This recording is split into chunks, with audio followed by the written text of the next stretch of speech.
तसं तर हा ड्रेस मला खूप जास्त आवडतो, पण याच्यामध्ये एक चूक आहे. काय आहे ते पुढं सांगतेच. त्या अगोदर सांगते सकाळपासून काय काय केलं. सकाळी अंघोळ केल्यानंतर थोडंसं उन्हामध्ये बसून मेडिटेशन केलं. त्यानंतर आमच्याच सोसायटीमध्ये मला एक सिंपल असा मेकअप करण्याची एका मुलीची ऑर्डर होती, तर ती ऑर्डर पूर्ण करून आली अगदी सकाळी सकाळी.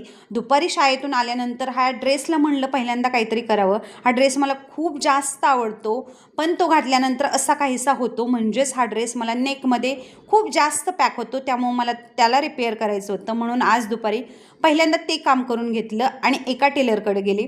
स्वतःचीच गाडी घेतली आणि स्वतःच एकटी एका टेलरकडे गेली. त्याला सांगितलं व्यवस्थित काय नेकला करायचं आहे. त्यानंतर काहीसं सामान पण आणलं आणि असं 5 मजले चढून मला वरती यावं लागतं. आल्या आल्या मुलींना अगोदर मला पाणी दिलं आणि त्याच्यानंतर मी पाहिलं तर हा ट्रायपॉड मोडलेला होता. आज दुपारी मुलीला एक कॉर्सेट आणला होता, तर तो फिटिंग करून घेतला, कारण उद्या तिला शाळेत घालायचं आहे म्हणून. तर असा काहीसा कॉर्सेट दिसतोय. आजच्यासाठी एवढंच. भेटूया नेक्स्ट व्लॉगमध्ये.